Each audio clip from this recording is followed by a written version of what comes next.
On va passer la parole à Dominique Cottereau, qui pour sa part va se concentrer, donc on va se focaliser sur l'enjeu éducatif ou pédagogique, la question développement des connaissances, des savoirs, et sur cette peut-être difficulté à concilier la nécessité de résoudre des problèmes et à la fois la nécessité de s'inscrire dans une approche positive, valorisante, qui favorise l'implication de chacun, malgré peut-être les échecs. Il paraît qu'on apprend de nos échecs, alors autant tenter les choses. Donc je vous laisse la parole, vous avez aussi 40 minutes, et je me manifesterai pour les 5 derniers. Ok, merci. Bonjour à tous et merci beaucoup aussi de m'avoir invité, d'être venu écouter ce matin. Je me sens totalement comme à la maison dans les propos de Christine. J'aurais pu dire tout ce qu'elle avait dit avec beaucoup moins de compétences parce que moi je ne suis pas du champ de la santé. Et j'ai mis du temps à préparer mon intervention. Je me suis dit, mon Dieu, la santé, je vais dire des banalités si je parle dessus.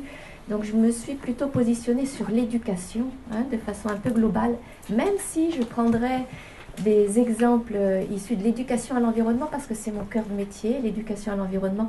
C'est là-dessus que je suis un peu plus armée pour pouvoir dire quelque chose à des gens, en fait. J'ai autre chose à dire à l'introduction. Je ne vous ai pas présenté. Ah oui, eh ben, je vais le faire. Je suis désolé. Pas mal. Quand même. Dominique Cottereau, donc docteur en sciences de l'éducation.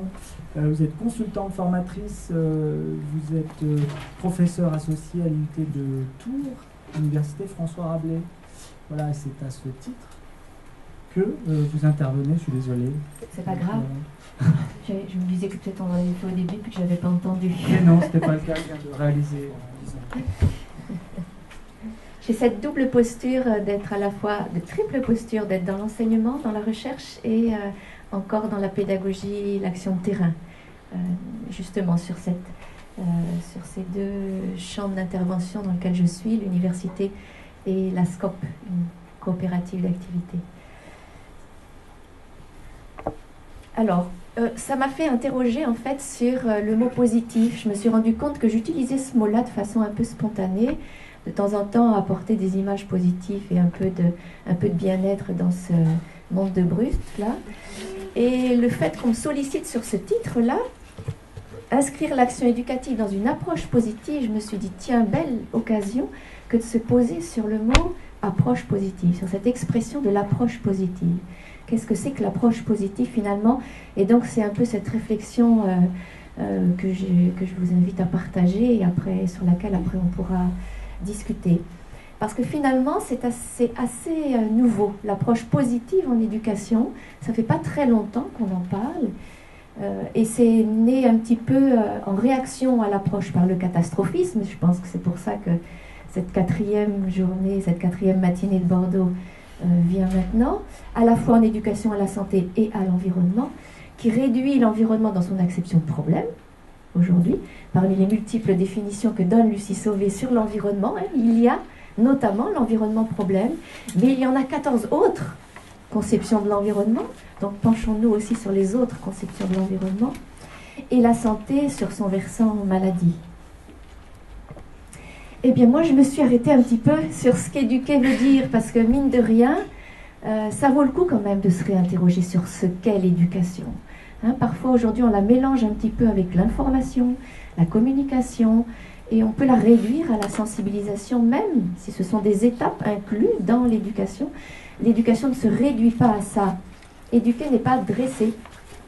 Éduquer a ces deux étymologies que moi j'aime bien rappeler, educare, qui veut dire nourrir. Alors trop souvent on a réduit ça à gaver.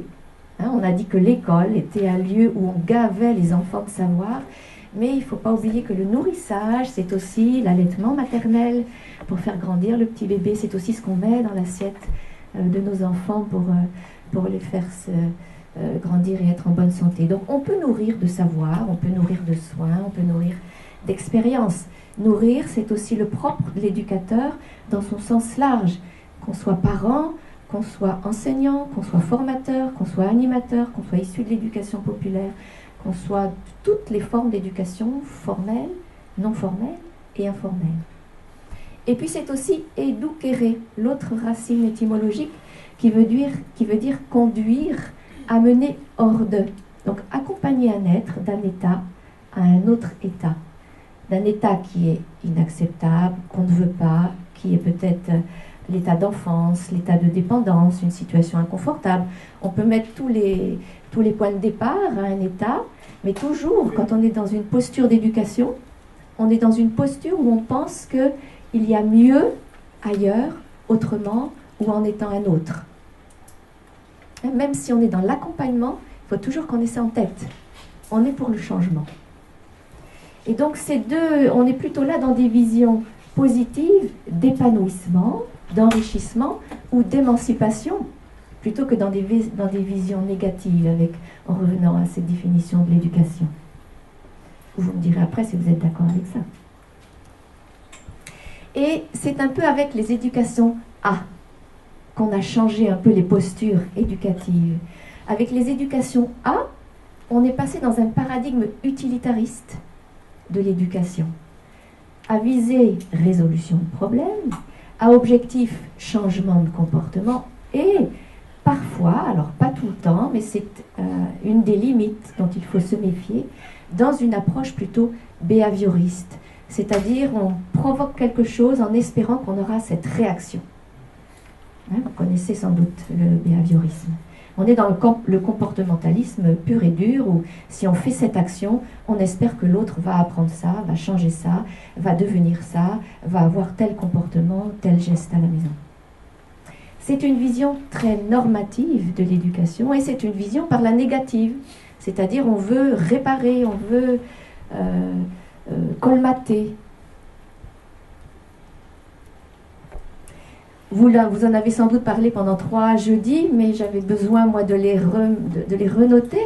Les effets néfastes d'une approche négative et d'une approche un peu catastrophiste sont qu'elles sont à forte influence culpabilisatrice.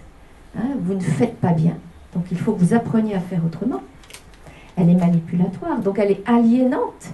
On aliène celui qu'on veut changer en étant son éducateur.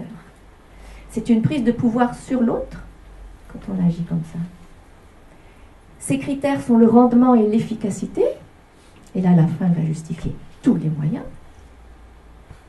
C'est les petits livres verts des groupes Carrefour qui veut former la famille durable. Je ne sais pas si vous avez vu passer ça, si vous avez fait des courses dans les groupes Carrefour il y a 5-6 ans à peu près. On transforme la famille pour qu'elle devienne une famille durable. Et en lui disant comment il faut jeter ses déchets, comment il faut éteindre le robinet, comment il faut prendre une douche, etc. Vous connaissez ça. Ça peut servir des enjeux politiciens plus qu'éducationnels. Comme le dit Larcher, le drame devient opportunité. Il y a une catastrophe, on en profite pour dire, vous voyez qu'il faut changer. Et évidemment, les gens ne peuvent que dire oui, il faut changer. Et elle est souvent contre-productive. Alors ça, les psychosociologues nous le disent, ils ont dans leur cabinet, les psychiatres, nombre de gens qui arrivent en étant complètement déprimés. Souvent, ça provoque le refus, le déni, l'indifférence, le cynisme. Ça peut provoquer aussi le repli sur soi et les siens. Ça ne nous concerne pas, c'est pour les autres. Et puis, c'est trop dur à vivre, donc je reste dans ma maison. Ça peut provoquer un sentiment d'hyper-responsabilisation. C'est Ehrenberg, psychologue, qui l'écrit. Je crois que Ehrenberg, là, je ne l'avais pas mis dans la bibliographie, je ne suis pas sûre. À chaque fois, je pense que Christine, c'était pareil, ça renvoie à une bibliographie que vous avez sur le site. Tout ce qu'on met, les noms qu'on met et puis les années correspondent à l'ouvrage ou à l'article. Et Ehrenberg a bien dit que la dépression s'est démultipliée en même temps qu'arrivait le concept de responsabilité dans notre société. Quand on a demandé à tout le monde d'assumer toutes les responsabilités du monde, à l'échelle individuelle et à l'échelle planétaire, eh bien on a vu une recrudescence de dépression généralisée. Et Boutinel a repris dans son livre. Le qualificatif positif, lui, alors il existait quand même déjà dans la philosophie positive d'Auguste Comte, Et c'était quelque chose que je voulais bien mettre au clair quand on m'a sollicité sur cette conférence. On ne parle pas du positivisme hein, ici, je ne pense pas en tous les cas. Et le positivisme d'Auguste Comte qui date de 1830, qui est la manière uniforme de raisonner applicable à tous les sujets sur lesquels l'esprit humain peut s'exercer. Finalement, c'est l'esprit scientifique tel qu'on l'entendait il y a encore une vingtaine d'années, où il faut réagir, il faut regarder les choses avec le plus de distance possible et en ayant tous cette même vision sur les choses. C'est l'objectivité la plus rationnelle qui soit, le positivisme et l'approche positive chez Auguste Comte.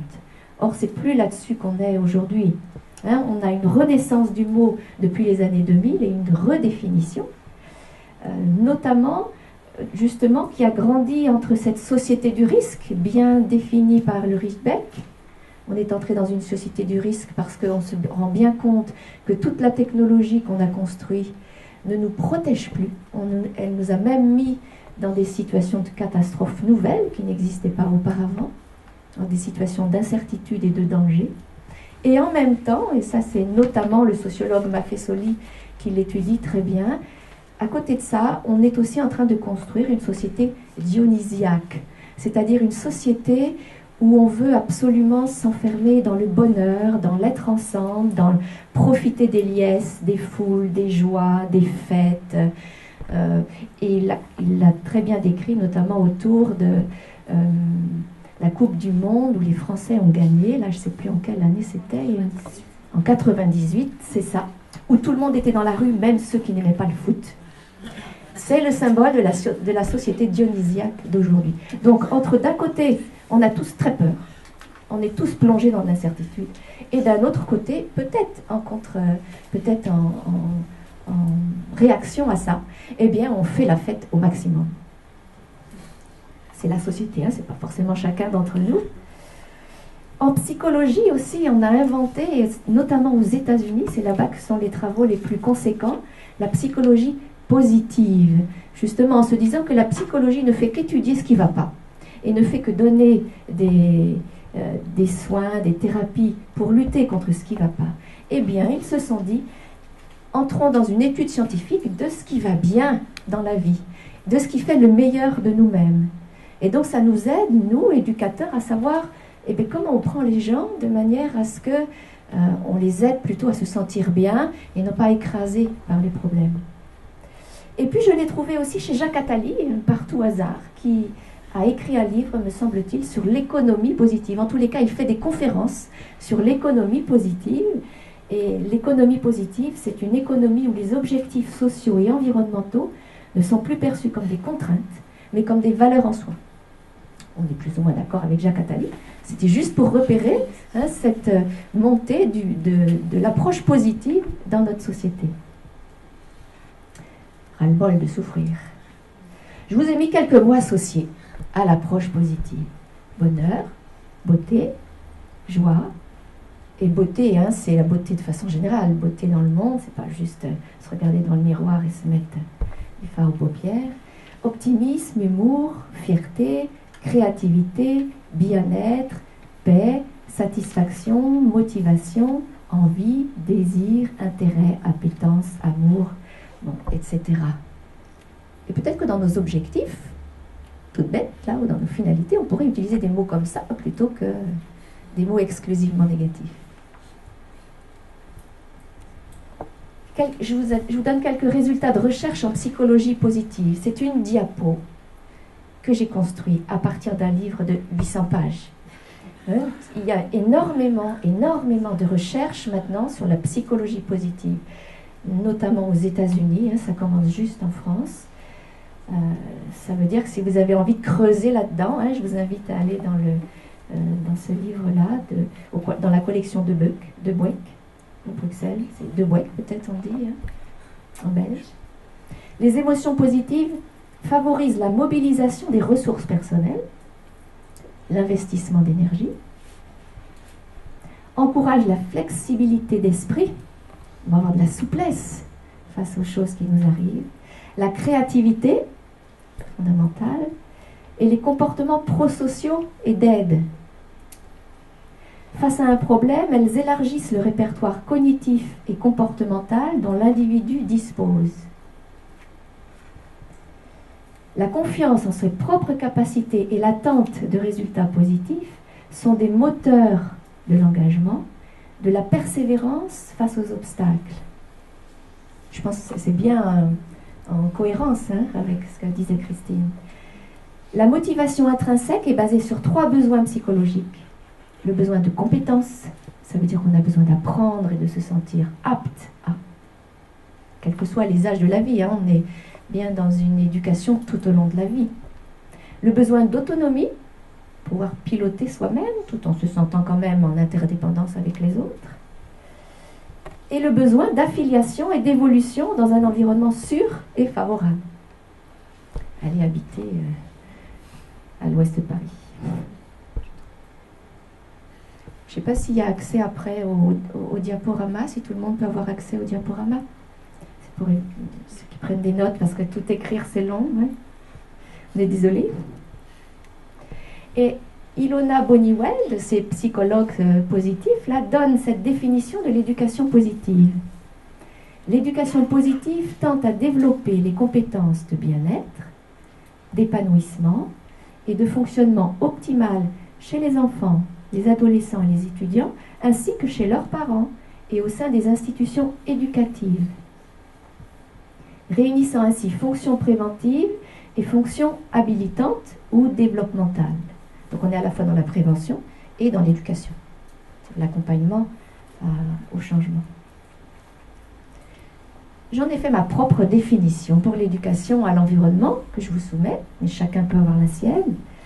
L'éducation positive tente d'impulser des relations de partenariat entre tous les êtres vivants, humains et non humains, à un triple niveau: relation à soi, relation aux autres et relation au monde. Ou, j'aime bien cette phrase d'Edgar Morin que je m'approprie facilement, peut-être qu'il s'agit pour nous d'abandonner le rêve prométhéen de la maîtrise du monde pour celui de l'aspiration à la convivialité sur Terre. On ne peut pas tout maîtriser de toute façon, et de moins en moins. Donc concrètement, j'ai pris l'exemple de l'éducation à l'environnement pour dire ce que ça représente pour moi, l'éducation positive, l'approche positive de l'éducation. Eh bien, c'est une éducation qui travaille le rapport positif au monde par le corps, je vais détailler chacune après, par l'imagination, par un rapport positif et signifiant au savoir, et par l'engagement et le sentiment de pouvoir agir, donc par l'empowerment. Une éducation par le corps, grand oublié de notre société, le corps. Si déjà, à l'école, on emmenait les enfants une demi-journée par jour dehors, si on continuait d'organiser des classes de découvert, des sorties scolaires, si on évitait que les enfants restent derrière un bureau 1h30 sans bouger quand ils n'ont qu'une envie, c'est de courir, remuer, sauter, grimper, ma foi, qu'est-ce qu'on gagnerait du temps en termes d'éducation à la santé et d'éducation à l'environnement. Le corps est le premier médiateur du rapport au monde, et ça, notre société moderne l'a largement oublié. C'est par le corps qu'on décrypte les informations qui nous arrivent autour de nous. C'est par le corps qu'on va reconnaître, entendre, toucher, sentir, voir. Les informations ne viennent qu'après, dessus. Je sens donc, je suis, dit David Le Breton dans une anthropologie du corps. Les sens sont nos outils à fabriquer du sens. Et tant que le savoir ne fait pas sens, comment voulez-vous que les gens apprennent? Nous-mêmes, vous-même, interrogez-vous sur votre propre rapport au savoir. Et qu'est-ce que vous retenez? Quand est-ce que vous retenez quelque chose? Et quand est-ce que vous vous engagez? Eh bien, c'est quand ça fait sens pour vous. Eh bien, le corps est sans doute celui qui, le premier, permet de faire sens. Le corps est à la fois intériorisation du monde en l'homme, c'est parce que je vais bouger dans le monde, dès le ventre de la mère et jusqu'à ce que je puisse, de par mon corps devenu un peu difficile à bouger, et juste à la fin de la vie, j'ai un petit peu de flou dans les yeux, j'entends plus haut, Je respire toujours et j'ai encore cette relation corporelle avec le monde. Et puis, c'est une mise en ordre particulière du monde organisant la multitude des données. C'est-à-dire que par le corps et parce que je vais avoir appréhendé et incorporé à l'intérieur de moi, je vais avoir une forme d'interprétation du monde. Si je ne voyage jamais, quelle interprétation je vais avoir de l'Afrique, du sud de la France, de l'ailleurs? Eh bien, c'est une interprétation par les images télévisuelles, qui n'est pas du tout la même interprétation que d'aller sur les lieux. Vous êtes d'accord avec ça? Regardez la montagne à la télé, ou aller dans la montagne, ma foi, on n'a pas du tout les mêmes informations, on n'incorpore pas les mêmes informations. Il va nous manquer toute cette sensorialité.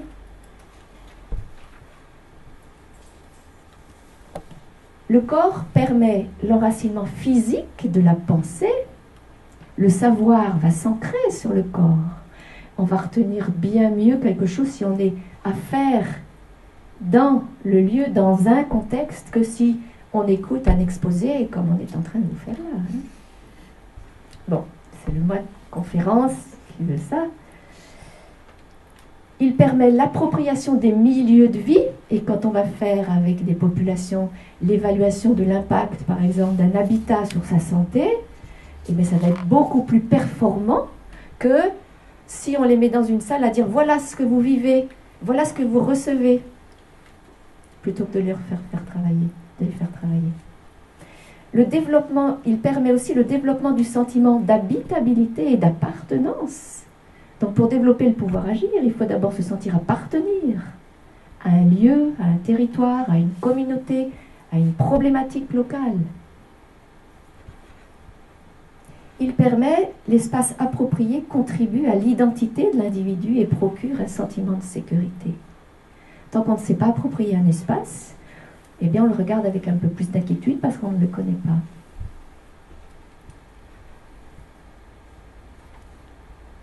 Deuxième grand axe, par l'imagination.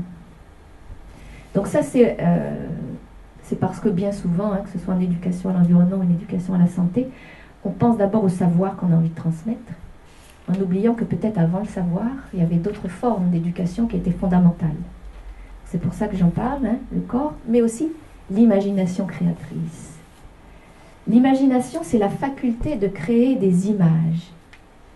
Toute notre interprétation du monde est filtrée de toute façon par nos imaginaires. Nous vivons, nous, là, aujourd'hui, dans un imaginaire occidental. Vous êtes d'accord avec ça? On ne porte pas le même imaginaire que les Indiens d'Amazonie, que les Indiens d'Amérique du Nord, que les Africains du sud de l'Afrique. Chaque société développe son imaginaire. L'imaginaire occidental est tentaculaire. Il s'en va loin, fin fond de toutes les communautés, et on est en train de coloniser les autres formes d'imaginaire. Donc travailler sur l'imaginaire, ça a un double intérêt. À la fois, ça permet de comprendre qu'on est dans un imaginaire, et non pas seulement dans une objectivité, mais aussi d'ouvrir cet imaginaire-là, de l'ouvrir à d'autres formes d'imaginaire. Avec l'imaginaire, c'est percevoir derrière l'imperceptible. Ça veut dire se décoller un petit peu du réel pour pouvoir aller au-delà de ce réel-là et donc inventer de nouvelles formes de vie. On ne peut inventer de nouvelles formes de vie que si on va au-delà de ce qui nous colle au réel. Pourquoi est-ce qu'on a des avions qui volent dans le ciel? Eh bien, c'est parce que les êtres humains, ils ont rêvé devant des oiseaux. Et que les oiseaux leur ont donné l'envie de sortir, de se désaliéner de la pesanteur. Et ça invite à la créativité. L'imagination a pour fonction de rendre le monde compréhensible, on va pouvoir le traduire, organisable et transformable. On va comprendre le monde et on va pouvoir agir dessus. C'est en fait entrer dans la conscience poétique du monde, poétique dans le sens poiesis, création. Et aujourd'hui, il nous faut de la créativité pour essayer de fabriquer ensemble un mieux vivre sur la Terre. Et en fait, tout ça, c'est lié. C'est lié à l'intérieur d'un même individu, d'un point de vue éducatif. Les sens, les gestes, les mouvements sont transmis à notre cerveau et fabriquent des images mentales. Il fabrique nos représentations. C'est à partir de ces représentations-là qu'on va pouvoir développer de l'intellect et de l'abstraction, donc une capacité d'intelligence abstraite. Ces trois éléments de notre corps, de notre être, de notre intelligence sont tout à fait liés. On ne peut pas apprendre un savoir si on n'est pas passé par des images mentales, et ces images mentales sont passées par l'expérience corporelle.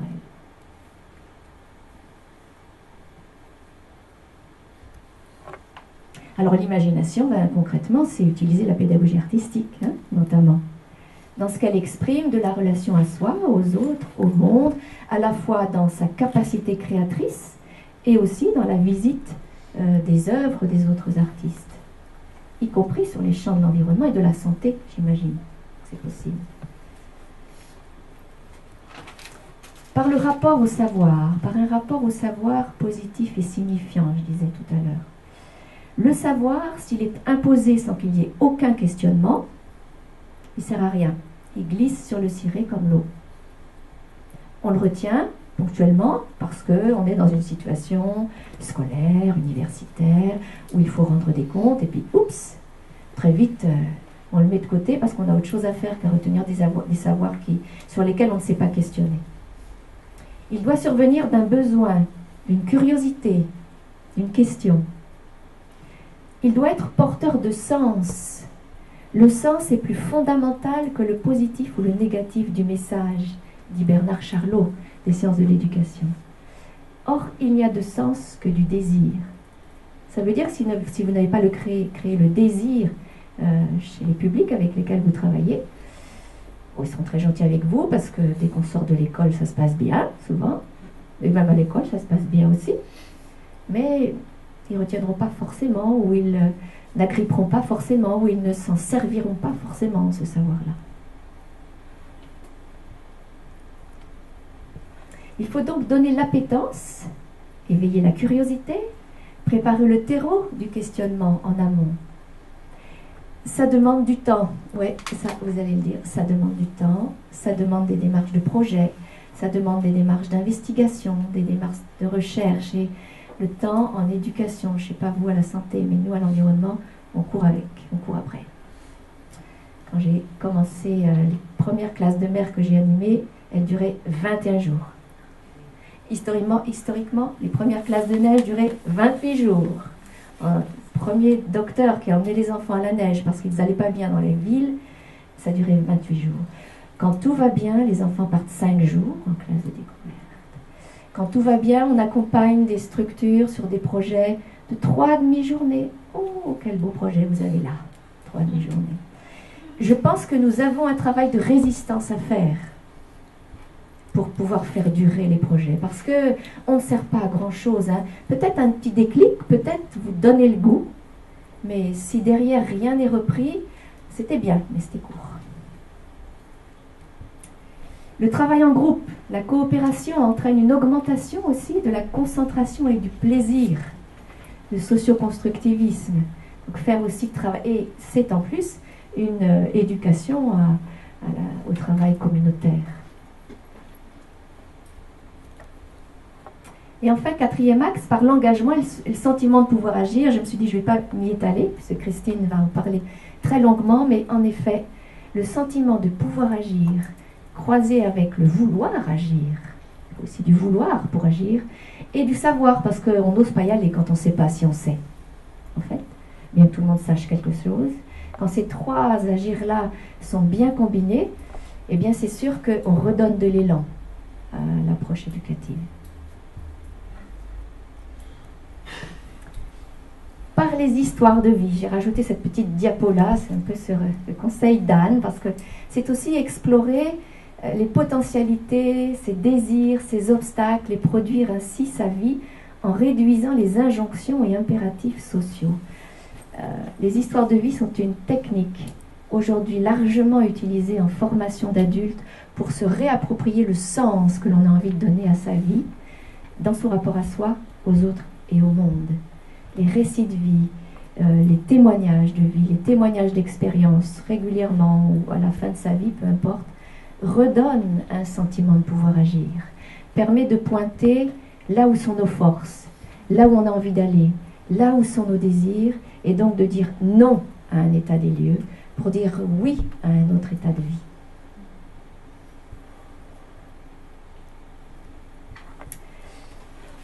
Je pense cependant que c'est vers une éducation à l'entre-deux, qu'il faut aller. L'approche positive combinée avec la résolution des problèmes.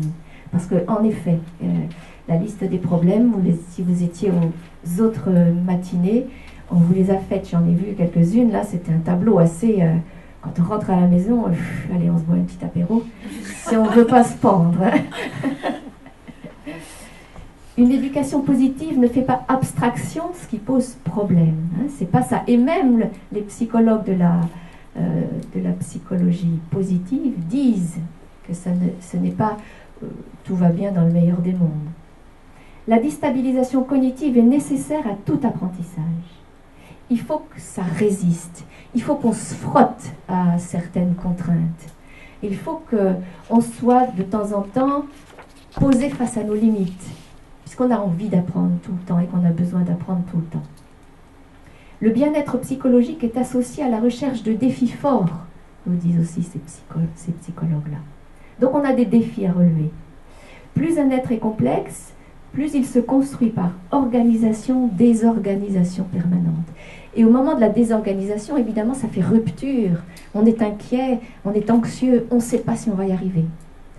Il faut que cette difficulté-là soit dans le juste milieu où je suis un peu inquiet, mais en même temps je pense que je vais y arriver, peut-être parce que je ne suis pas tout seul, peut-être parce qu'on m'aide, peut-être parce que j'ai un peu d'énergie, ni trop facile, sinon on n'assume pas ce changement-là, on reste tranquillement à ce qu'on savait avant, ni trop difficile, pour ne pas que la personne fuit, dise ça ne m'intéresse pas, je m'en vais, c'est pour d'autres, je ne suis plus en capacité de... L'expérience est formatrice, donc expérience au sens large, ce que vous allez pouvoir proposer à des publics ou ce que les publics vont rencontrer par eux-mêmes, toujours dans des tensions entre besoin de sécurité et situation problème. C'est-à-dire proposer des situations problèmes, mais dans un cadre sécuritaire. Entre implication et explication. Implication, je suis pliée dedans. Je suis engagée. Et explication, mais il me faut parfois prendre un petit peu de distance et comprendre objectivement les choses pour pas être tout le temps, pour pas que ça reste au cœur du ventre, ce deuxième cerveau-là. Entre engagement et distanciation, pour le dire autrement, entre action et réflexion. On va agir, mais de temps en temps, pouf, on se pose. On fait un pas de côté, on prend du recul et on réfléchit sur cette action-là. Entre rationalité et imaginaire. La rationalité, c'est ce qui va nous faire regarder les choses avec un peu d'objectivité. L'imaginaire, c'est ce qui va au contraire nous faire ouvrir notre imagination à d'autres choses. C'est d'ailleurs dans cet entre-deux, Gilbert Durand, un anthropologue, l'a magnifiquement étudié. Si on est encore là sur la Terre aujourd'hui, être humain, nous, c'est parce qu'on a réussi à gérer cette tension de la force énorme qu'avait la nature sur l'homme. Sinon on aurait disparu, comme les dinosaures. Et notre potentiel, notre désir de vivre qui est à l'intérieur de nous. L'être humain possède ce désir de vivre là. C'est pour ça qu'on est encore là aujourd'hui, malgré toutes les difficultés de l'existence. Entre l'individuel et le collectif à différents niveaux, le niveau micro-communautaire, le niveau grand communautaire, territoire, le niveau national et de plus en plus le niveau global, entre vie quotidienne et échelle plus globale, en combinaison ces trois types de savoirs avec lesquels on vit au jour le jour, qui sont nos savoirs du corps, nos savoirs du cœur, les savoirs émotionnels, affectifs, ceux qui font qu'on tremble, qu'on rougit, qu'on blanchit, qu'on aime, qu'on souffre, et de toute façon qui sont toujours à l'intérieur de nous, on ne les laisse pas dans le couloir quand on rentre, même dans une salle de conférence, et les savoirs de l'esprit, ceux qui sont quand même de nos savoirs de réflexion, d'apprentissage scientifique, cartésien. Voilà, je vous remercie.